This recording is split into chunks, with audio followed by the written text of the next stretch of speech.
မိသားစုဘဝဆိုတာ၄မျိုးရှိတယ်တဲ့လူလောကမှာလူတွေဟာပေါင်းသိနေထိုင်ကြတယ်မျိုးသားနဲ့မျိုးသမီးအိမ်နောက်ဘက်ဖြစ်ရွေးချယ်ပြီးတော့အတူတကွနေကြတဲ့အခါမှာအတွဲ၄မျိုးရှိတယ်လို့ဆိုလို့လည်းပေါ့နော်အဲ့ဒီ၄မျိုးမှာပထမအတွဲက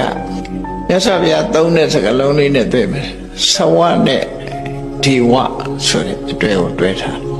ဝဆိုတာဒီဂုဏ်သိက္ခာလုံးဝမရှိတဲ့အောက်တန်းချတဲ့ဆိုပါစို့ ethics ဆိုတာလုံးဝမရှိကိုချင်းတရားပြည့်ရွံ့နေတဲ့ပုဂ္ဂိုလ်ဆိုရလို့ခေါ်တယ်ဒီဝဆိုတာကိုချင်းတရားနဲ့တောက်ပြောင်နေတဲ့ပုဂ္ဂိုလ်မြတ်စွာဘုရားပြောချင်တာကတော့ကိုချင်းတရားအမျိုးသားနဲ့အမျိုးသမီးအိမ်အောင်ဖက်ကြတဲ့အခါမှာတဲ့အမျိုးသားကကိုချင်းတရားနဲ့ပြည့်စုံပြီးအမျိုးသမီးကကိုချင်းတရားနဲ့မပြည့်စုံဘူးတဲ့ဒါတစ်ခုအမျိုးသမီးကကိုချင်းတရားနဲ့ပြည့်စုံပြီးအမျိုးသားကကိုချင်းတရားနဲ့မပြည့်စုံဘူးတဲ့နှစ်ဦးစလုံးကိုချင်းတရားနဲ့မပြည့်စုံဘူးတဲ့နှစ်ဦးလုံးကိုချင်းတရားနဲ့ပြည့်စုံတယ်လို့မိသားစုဘဝတွဲဖက်ခြင်းဟာခုလို၄မျိုးရှိတယ်လို့သူဟောတာနော်၄မျိုးရှိတယ်ဒါလောကကြီးတစ်ခုလုံးကိုကြည့်လိုက်ရင်လည်းဒီအနေထားတွေးမှာပဲတုံးတဲ့တူကမတူညီတဲ့ပေါင်းဖက်မှုတွေတူညီတဲ့ပေါင်းဖက်မှုတွေဒီလိုရှိတာအဲ့တော့မတူညီတဲ့ပေါင်းဖက်မှုတွေနဲ့ပတ်သက်ပြီးမြတ်စွာဘုရားဟောတာအဲ့ဒါလိုဟောတဲ့အခါမှာအချင်းချုပ်မြတ်စွာဘုရားဟောပုံလေးကိုကြည့်မယ်ဆိုဥဘောတတ္တဝဋ္ဌိညုစကတရိယပရိပါဒကတေဟွန်တိဇာနိပတယောသဝတံဝတမာဂတာနှစ်ဦးစလုံးဟာရှုံချချက်ကဲမဲ့ပြီးသူများကိုပေးဖို့ကံမို့ဆိုလုံးဝလည်းမစင်စားဘူးကိုသုံးဖို့ပဲကြည့်တယ်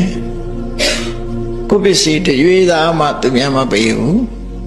နော်ဘယ်သူ့ကိုမှလည်းဖြန့်ဝေတာမရှိဘူးကတရိယနှမျောတယ်တွန့်တိုးတယ်ကိုယ်သာသုံးမယ်ဆိုတဲ့စိတ်ဓာတ်ကပြင်းပြတယ်သူများကိုဘာလို့ပေးရမှာလဲကိုရှာထားတဲ့ပစ္စည်းကလွယ်တာမဟုတ်ဘူးသူများပေးเสียလားဆိုတဲ့အတွေးကြီးခေါင်းထဲမှာရှိတယ်အဲ့လိုတွေမကဘူးလာရောက်တောင်းခံတဲ့ပုဂ္ဂိုလ်ဆိုလို့ရှိရင်ဆက်လွတ်တယ်နောက်မလာနဲ့နောက်တစ်ခါလာရင်ခွေးတဲ့တိုင်ပဲ beware of dog ရှင်းထားတဲ့အိမ်ချမ်းမှာလည်းခွေးရှိတယ်ရှိမရှိအလူကံမဝင်ရဆိုဆက်ဖို့လည်းချိတ်တယ်အဲ့လိုဟာမျိုးတွေလုပ်ပြီးတော့တေဟွန်တိဇာနိပတယောသဝတဝတမဂတာလူလောကကြီးမှာဖြစ်ပျက်နေတဲ့အခြေအနေတစ်ခုနဲ့ပတ်သက်ပြီးတော့သူတို့ပြောတာနော်တာမိကောဟောတိဒုတ်တိလောခတရိယောပရိပါဒကောအမျိုးသားကကိုချင်းသီလလုံးဝမရှိဘူးအတိတ်ကိုချင်းတရားပြပြတယ်အယသေးစားတောက်စားတယ်အကစားဖက်တယ်ကိုချင်းတရားတွေပြပြတယ်အမျိုးသားကတရိယောပရိပါဒကောအလှခံနဲ့တောင်းခံတဲ့လူတွေဆက်လွတ်တယ်ပရိယာသီလဝတိဟောတိအမျိုးသမီးကကိုချင်းသီလနဲ့ပြည့်စုံတယ်ကိုချင်းတရားကောင်းတယ်နော်ဝဋ္ဌိညုဝိတမစ္စရာမျိုးသမီးကရေရောတယ်ဒီစိတ်နှလုံးဖြူစင်တဲ့ရေရောတယ်သူတို့ရဲ့လိုအပ်ချက်ကိုနားလဲတယ်အဲ့ဒါလို့အိမ်တော်ဘက်ဆိုလို့ရှိရင်တဲ့အမျိုးသားကသီလမရှိဘူးအမျိုးသမီးကသီလရှိတယ်အဲ့ဒီအိမ်တော်ဘက်မျိုးဟာအမျိုးသမီးကထေဝီခုံရီနဲ့တောက်ပပြီးတော့အမျိုးသားကဆဝခုံသေးနေတဲ့ပုဂ္ဂိုလ်ပေါ့နော်ခုံသိက္ခာညှိုးနှွမ်းပြီးတော့လုံးဝလူဘဝမှာကိုယ်ကျင်တရားမရှိသည့်အတွက်ကြောင့်ခုံသိက္ခာအပြင်တောက်ပြောင်မှုမရှိတဲ့အိမ်တော်ပဲလို့မြတ်စွာဘုရားသတ်မှတ်တယ်နော်အိမ်တော်ပဲဖြစ်သွားတယ်နောက်တစ်ပါးအဲ့ဒီတိုင်းပဲနောက်တစ်ခုကတာမိကောသီလဝဟောတိဝဋ္ဌိညုဝိဒမစ္စရောအမျိုးသားကကိုချင်းတရားကောင်းတယ်အမှန်တမ်းအနေထိုင်ကိုချင်းတရားလေးစားလိုက်နာတယ်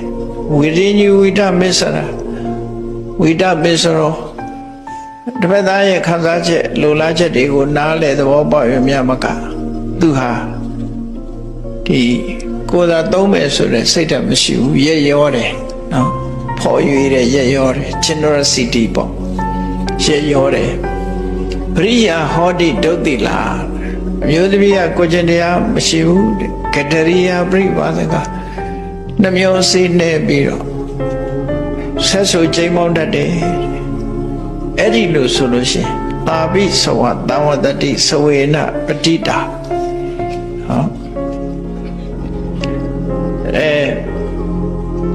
အမျိုးသမီးကသီလမရှိသည့်ဖြစ်ကြောင်းသဝဂုဏ်သိက္ခာအဖြစ်ညှိုးနွမ်းနေတယ်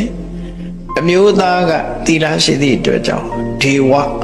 ဂုဏ်သိက္ခာအဖြစ်တောက်ပြောင်နေတယ်ဒီ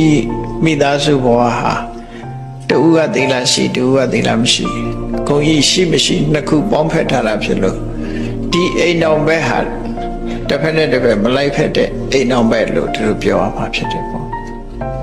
အဲဒီလိုရှိဒုတိယအိမ်တော်ဘက်အနေနဲ့မျိုးသမီးကလည်းကိုချင်းသီလမရှိဘူးအမျိုးသားကလည်းကိုချင်းသီလမရှိဘူးနှစ်ဦးလုံးဟာ generosity ဆိုတာလည်းမရှိဘူးသူတို့ဟာကိုချင်းတရားလည်းပြပြတယ်အလုံးဟာလူမှုတမ်းမှုဆိုတာလည်းဝေလာဝေးအဲ့ဒါလိုနေတဲ့မိသားစုကြတော့နှစ်ဦးစလုံးဟာဒီကိုယ်ရည်အဖြစ်တောက်ပြောင်မှုမရှိလို့ဒီအိမ်တော်ဘက်ကတော့အဆိုးအိမ်တော်ဘက်လို့ဒီလိုပြောမှာဖြစ်တယ်နှစ်ယောက်စလုံးအဆိုးကြီးပဲအဲ့ဒါလိုမဟုတ်ပဲနဲ့